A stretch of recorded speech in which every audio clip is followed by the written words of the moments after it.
Good morning, everyone. Thank you for joining us. This is Gary Greenswag, and this morning we are in for a treat with Dr. Shahzad and Siddique. And I would like to start by welcoming folks. Dr. Siddique, welcome, and Dr. Sagar, welcome. Let me start with an introduction for Dr. Shahzad Siddique. He is a general hematologist oncologist at the Mercy Medical Group in Sacramento, California. He has worked at Mercy Medical Group for 12 years and is chair of Medical Specialties.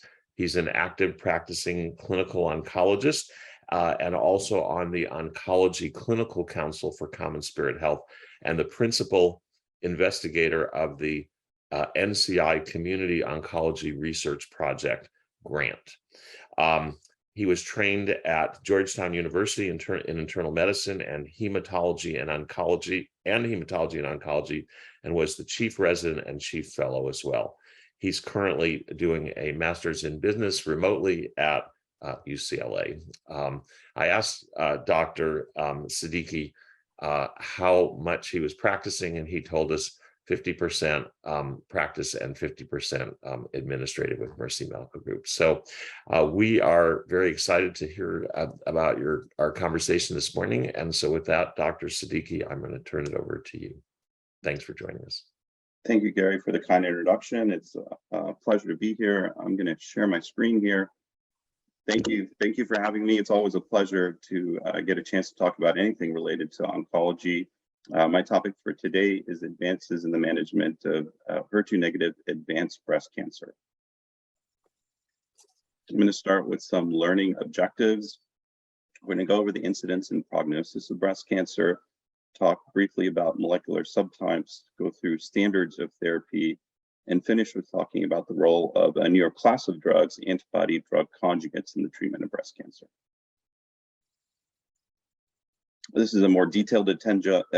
We're going to start and finish with a case and go through epidemiology, staging, risk factors, talk about molecular subtypes of breast cancer and receptor testing in breast cancer, and finish with standard of care, and then finally talk about antibody drug conjugates through the lens of a recent clinical trial called the Destiny trial that looks at the role of a drug called trastuzumab deruxtecan in the management of breast cancer. So this is our case. This is a 51-year-old female who was originally diagnosed with breast cancer back in 2018. At the time, she had a right-sided breast mass. She had axillary nodes that were positive. She had stage 2B disease.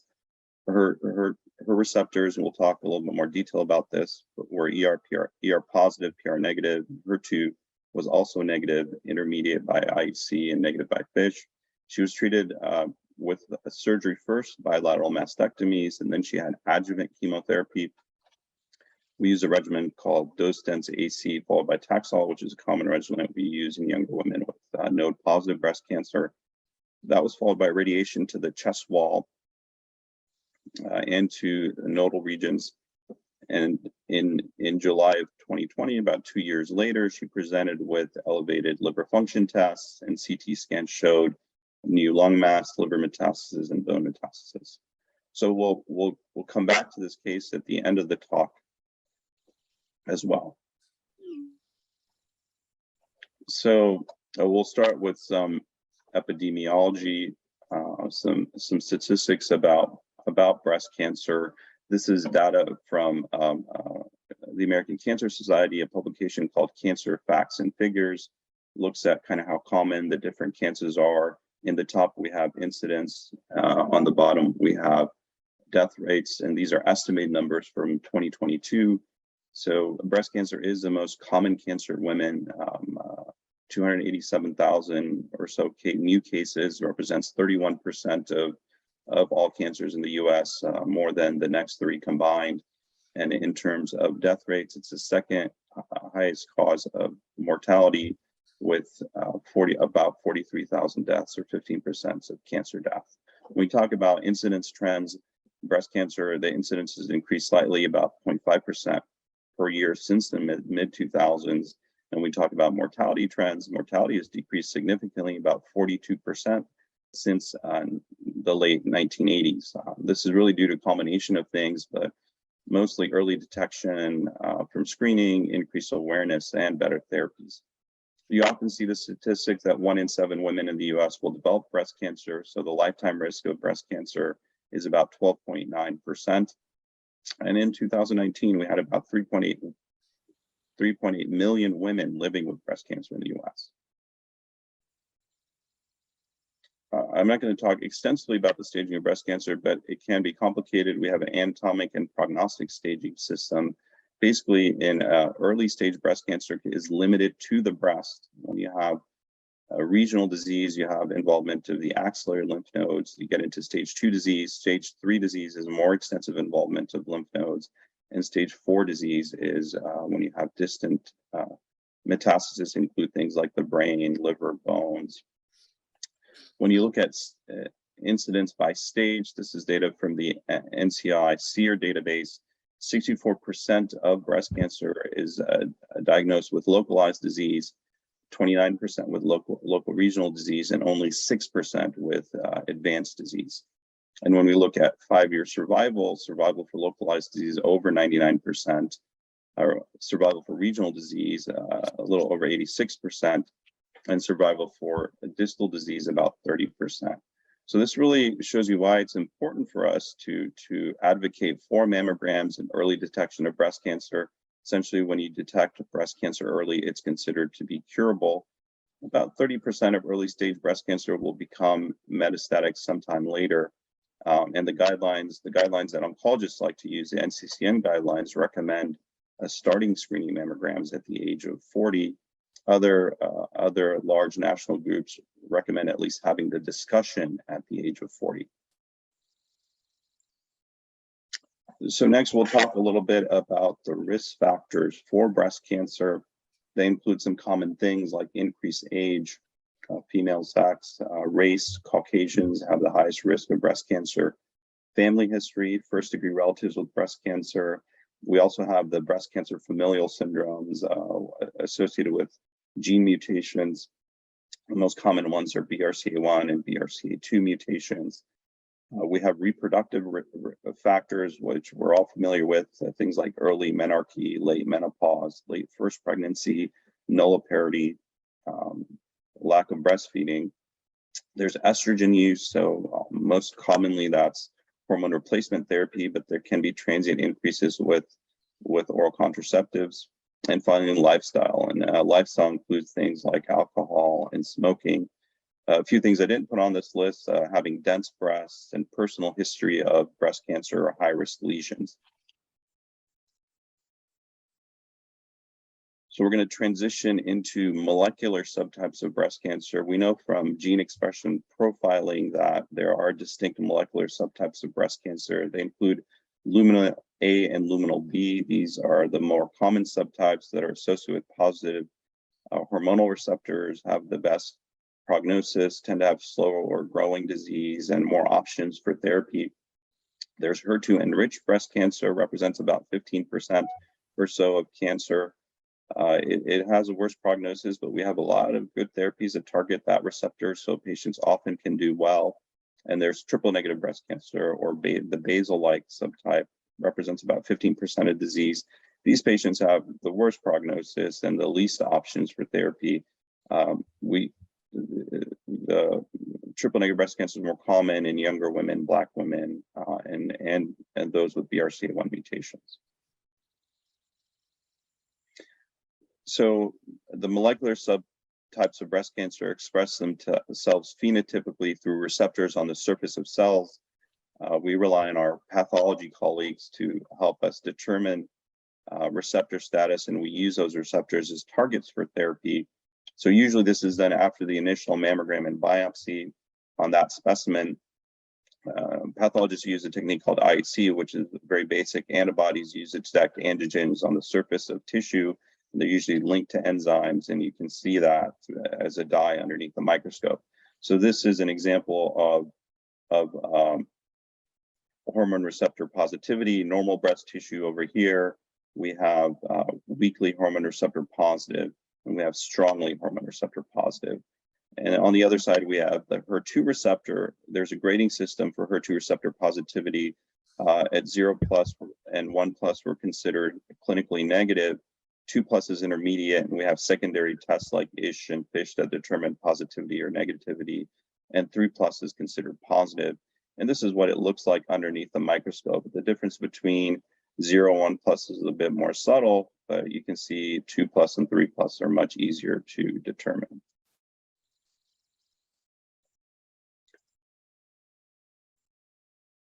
So next we'll talk about the HER2 receptor. Specifically, the HER2 receptor is a transmembrane receptor. It has an extracellular domain, where you get ligand binding. With ligand binding, you get dimerization of the receptor, and you get intracellular signaling. The two most common pathways that we study are the two well-known pathways are the PI3 kinase pathway and the MAP kinase pathway. These signaling pathways are activated, and then you get transcription inside the cell that leads to things like growth, cancer cell growth, migration. These receptors are overexpressed in cancer and lead to more aggressive forms of cancer. And this is a great figure that shows where kind of the targets, the drugs that we use commonly today, where they work. So you have these monoclonal antibodies that target the extracellular portion of the receptor. The common drugs are trastuzumab and pertuzumab. You have small molecule inhibitors. Common drugs include lopatinib. The drugs we're talking about today, the antibody drug conjugates, kind of target the receptor and then are internalized. And then you have inhibitors of downstream signaling molecules that we use already, mTOR inhibitors, PI3 kinase inhibitors. So we're targeting many different parts of this pathway when we treat breast cancer today.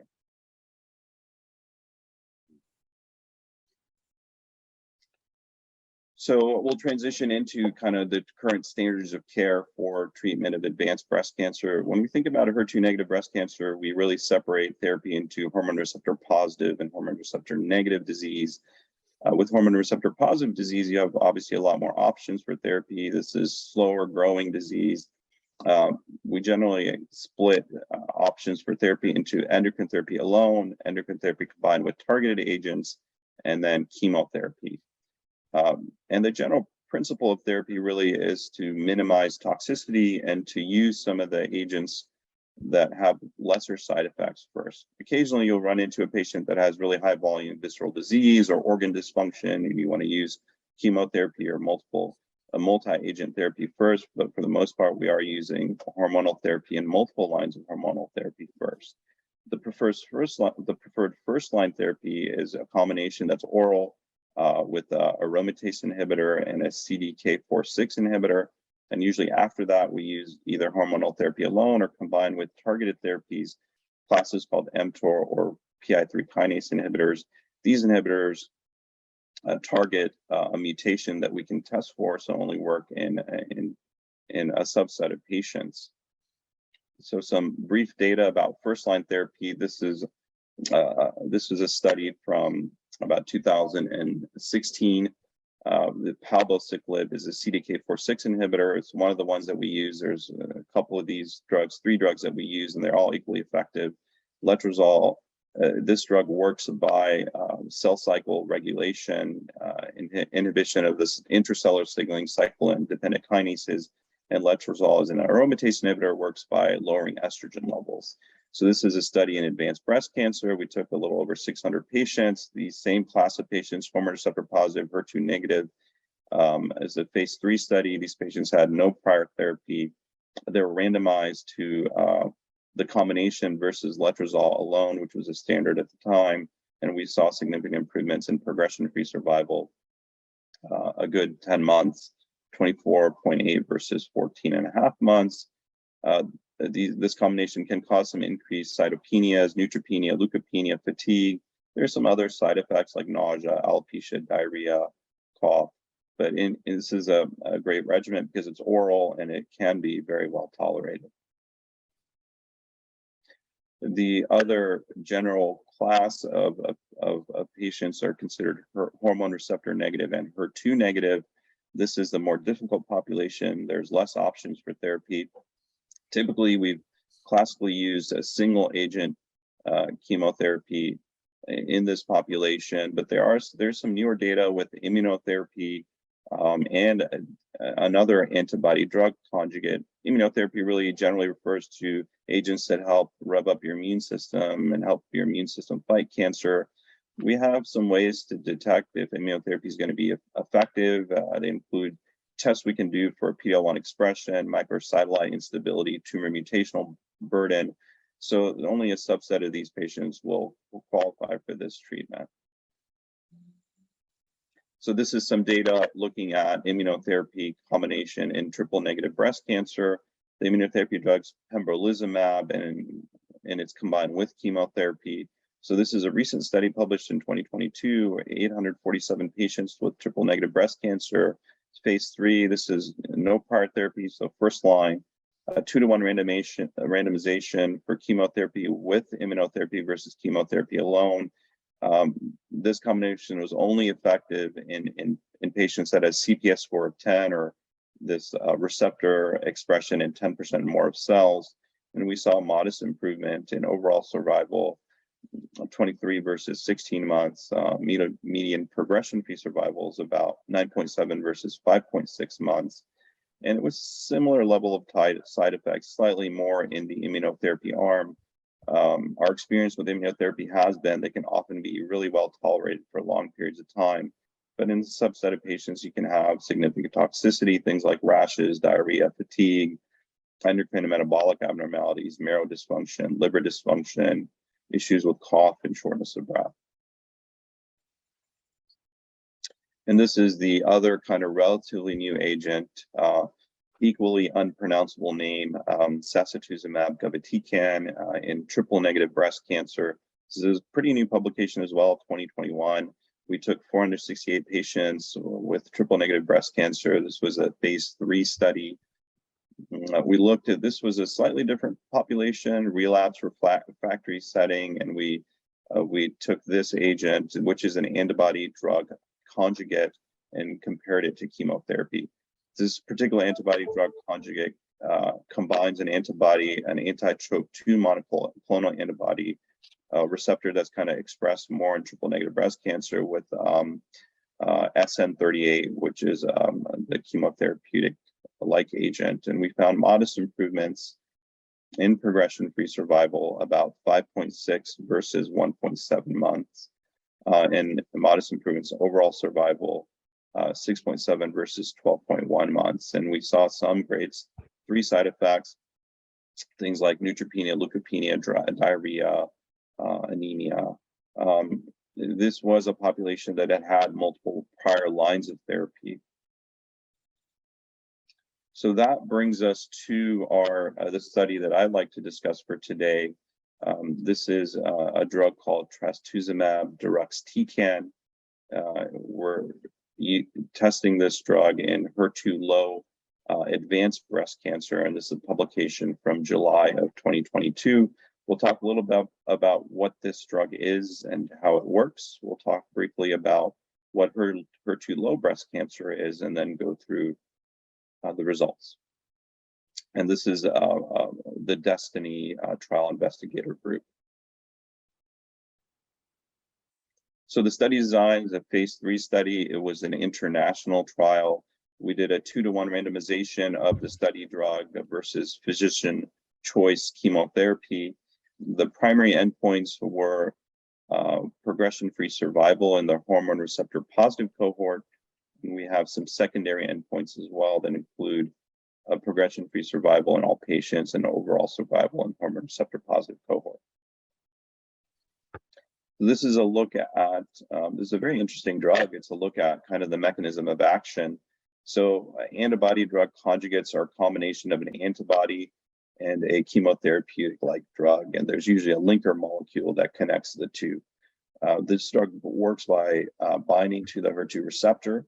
After binding to the receptor, the drug is internalized into a lysosome, and then you have tumor-specific enzymes that come in and cleave the linker molecule and then release the chemotherapeutic agent. The chemotherapeutic agent is often referred to as the payload.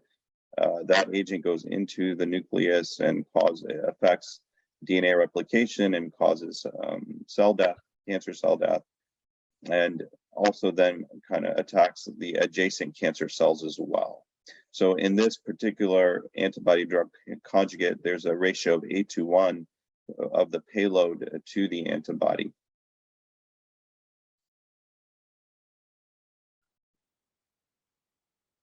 So what is HER2 low breast cancer? We talked a little bit about receptors in breast cancer earlier. We traditionally have only classified people as positive and negative. So 3 plus, IHC 3 plus HER2 is positive, IHC 2 plus FISH or ISH plus is considered positive, and everything else was before negative. HER2 low is really separating that negative population. IHC FISH negative and 2 plus is considered low, and IHC 1 plus is considered low, and IHC 0 plus is now still considered negative.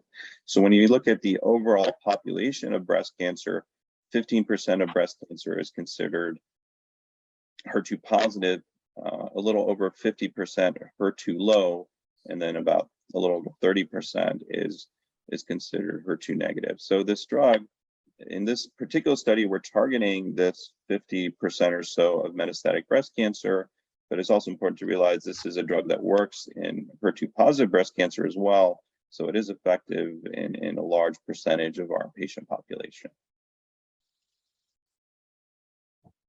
So this is, I know, a very busy slide, just a few things to point out about the patient population. We're comparing all patients with the study drug to the arm of physician's choice chemotherapy. I'll point out that this was an international study. So we had enrollment of patients from Europe or Israel, Asia, greater enrollment than America. We also had both HER2, different levels of HER2 positivity. So 1 plus was about 60%, and then 2 plus was about 40%. And this was a pre-treated population with 90% of patients hormone receptor positive. And when you go down to lines of therapy, about 3 lines of therapy in the patient population. So 100% had prior chemotherapy, and a large percentage had hormonal therapy, and also some targeted therapy as well. 64% of the population had those CDK4/6 inhibitors as well. This is a look at the outcomes. The primary endpoint was progression-free survival in the hormone receptor positive population. You see clear separation of the curves and the numbers, 10.1 versus 5.4 months, about a 5-month difference. A similar difference in progression-free survival in all patients. Only 10% of the patients were hormone receptor negative, so the numbers look very similar, 9.9 versus 5.1 months. And then another secondary outcome was overall survival, and that was also significant, about 17 versus 23 months.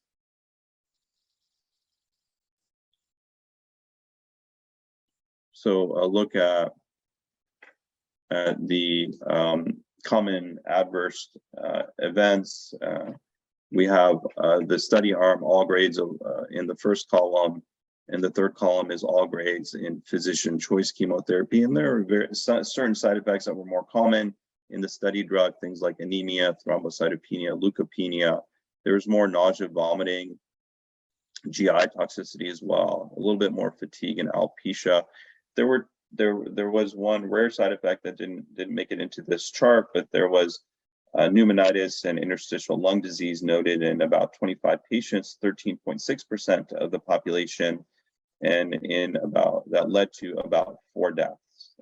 There was these anti-HER2 drugs also can affect cardiac function. So but in this particular study, there was very low rates of cardiac toxicity, transient decreases in EF that were noted in about 3 patients, or 1.6% of the population. So, and this is my conclusion slide. The study was practice changing. We found significant improvements of progression-free and overall survival. We identified a new class of patients that are HER2 low that traditionally weren't exposed to HER2-directed therapies.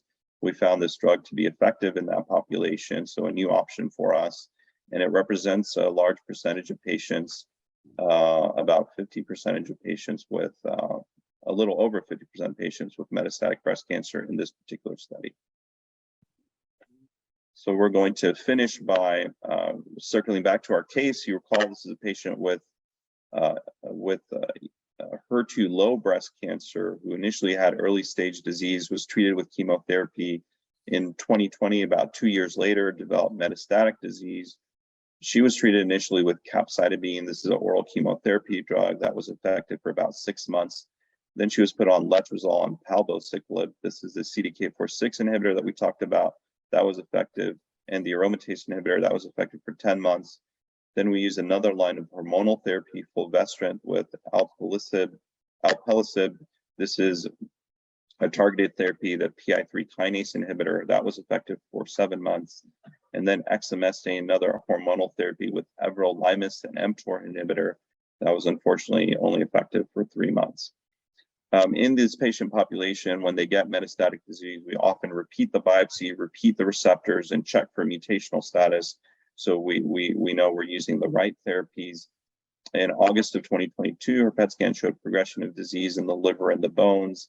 That was shortly after the July 22 publication and approval of trastuzumab deruxtecan. So she was placed on trastuzumab deruxtecan. She's had two cycles of therapy with minimal toxicity, some mild nausea and fatigue, and the plan is to do 2 more cycles and then get restaging scans. So this case is pretty illustrative of how we use this drug currently. We use it in patients who've had, like the study, who've had prior lines of chemotherapy, usually a couple lines of hormonal therapy with targeted therapy. So questions that kind of remain, is IHC testing accurate enough to accurately identify these HER2 low patients? The difference between 0+ and 1+ can be a little bit more subtle and harder to identify for our pathology colleagues. How do the two antibody drug conjugates compare? They're tested in slightly different populations.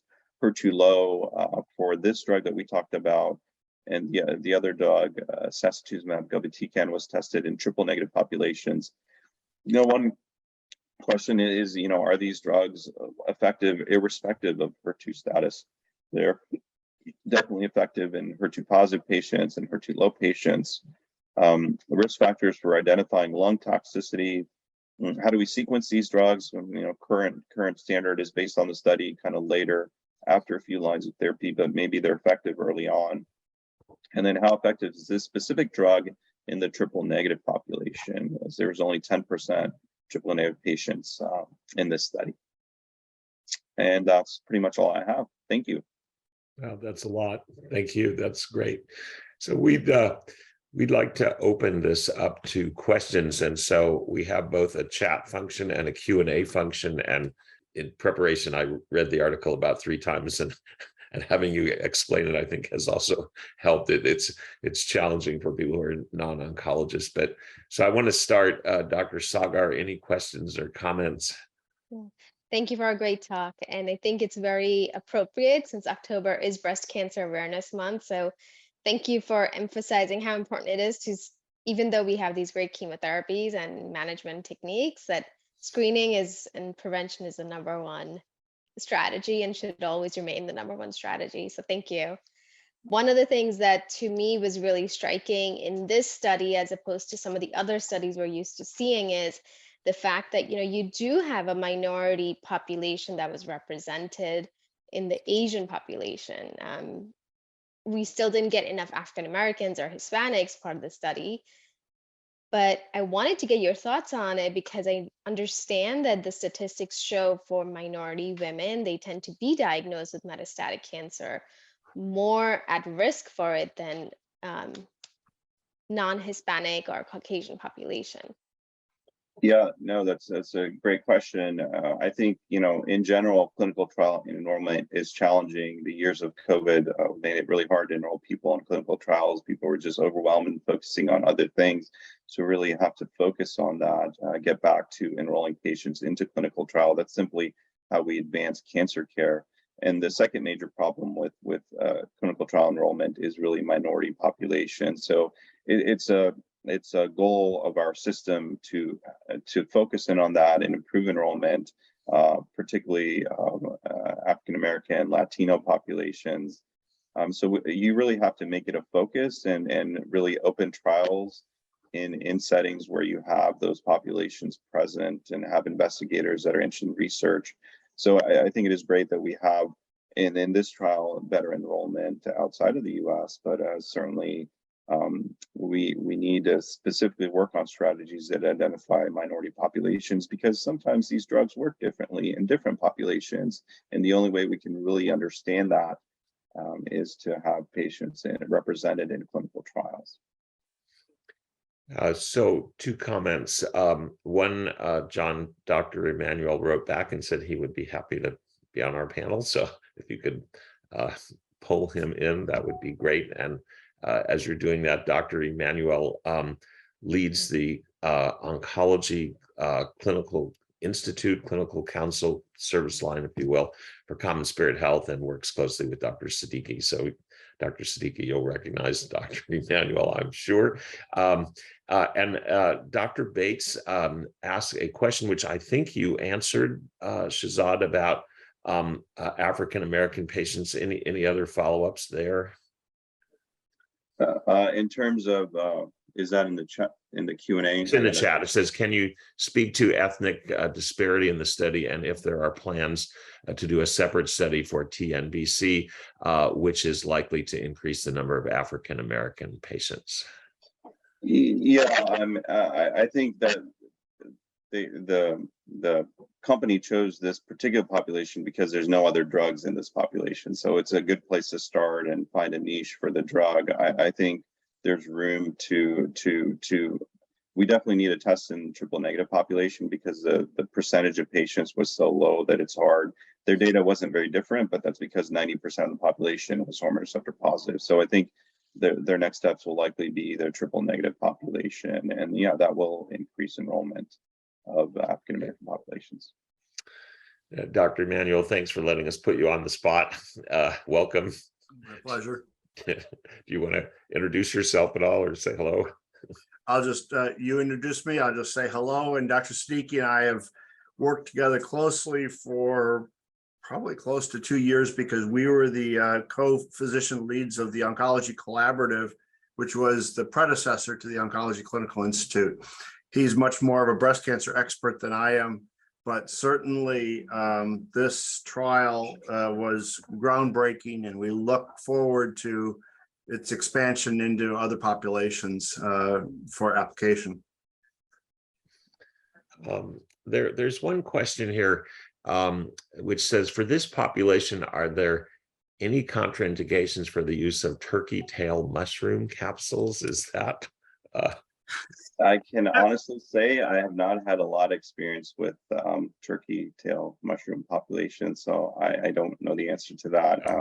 It is pretty common for us to get questions about other types of therapies, about particularly kind of these alternative therapies.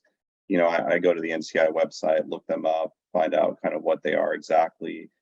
There's a strong patient interest in using these alternative therapies. So you know, in the absence of data, I often say, you know, it's probably not going to make a difference to use these alternative therapies. I don't want you on 10 different things. You pick 1 or 2 things that you strongly feel you want to use, and we're going to try to use it with our traditional therapies and see if it helps you. And I look specifically at the side effects of the alternative therapy, and we try to focus on, you know, these are the side effects of the therapy you've chosen. If this is something that's limiting our ability to deliver therapy, then probably something you shouldn't be on. I guess my party line to that is that I tell patients when they're asking about alternative therapies is that we traditionally depend on the FDA to tell us about drug-drug interactions of FDA-approved drugs. And certainly there are lots of drug-drug interactions of common medicines and everything. And so that when we get to unapproved drugs or alternative therapies or vitamins or other things, we have no idea about drug-drug interactions, because the FDA won't do it until it's an FDA approved drug Mhm. or until it's a legalized drug, and states can't do it. And so that without that drug interaction, we're flying in the dark. And so I don't encourage them to use it. One question, we talked about this a little bit earlier this week, but certainly there's improvement with this drug, and it's in the 6-month period, and overall survival, I think you said, went from 17 to 23 months and so forth. And do you see that as a limitation of the study, that it just ended and so we don't know, or is that about what we're getting and so it's a step in the right direction, but it's obviously not a cure? But do you see this lasting longer? And in the case study that you presented, the patient, 9 months on this, a year on that, 6 months on that. And that is the way of the world, it seems, in terms of turning this into a chronic disease rather than, you get sick and then you die. But what do you see in terms of this particular treatment in terms of longevity? Or do you think this is? So, breast cancer is a heterogeneous population. So you have the hormone receptor positive cohort, and then you have the HER2 positive cohort, and you have the triple negative cohort. So it can be quite variable. In some of these hormone receptor positive patients, you can get years of efficacy from a simple hormonal therapy, which is just an oral medication, very well tolerated, great quality of life.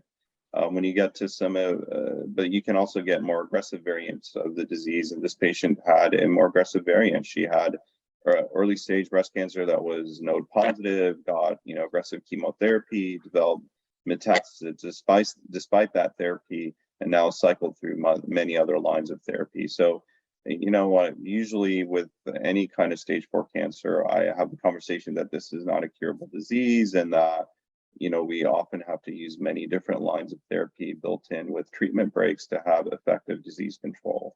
And, the hardest population is the triple negative population, where you have, younger patients going through multiple lines of therapy, using harder lines, the chemotherapeutic lines. So kind of depends a little bit on the patient. And I also like to tell patients kind of how your disease acts over the next year and how long we have effectiveness of therapy will tell us a great deal about what to expect in the future and how long therapies will be effective. All right. Well, I would, when the study came out, it was great news. And I know you met with Dr. McGinn, and we had a 5-minute update. And so this is the 25-minute update. And so we appreciate the more extended look. I think that's great. And I think Dr. Sagar's comments about ethnicity, the importance of early screening and finding these people before they end up in this lot, and ethnicity are all really good ones. So we thank both of you. Dr. Emanuel, thanks for dropping in on us. That was perfect. So we really appreciate having you. And Dr. Siddique, this is a great talk. I do want to acknowledge that I think people know we are in the midst of an IT difficulties with cybersecurity, and that probably has impacted our attendance this morning as people are trying to get their day in order. And we appreciate what the clinicians in particular are putting up with in terms of having their patients seen and admitted and cared for. And we hope this will end soon. There's a lot of people working on it. But be that as it may, the progress of science and just what you talked about marches on, and we appreciate it. So thank you very much, all of you, for joining us.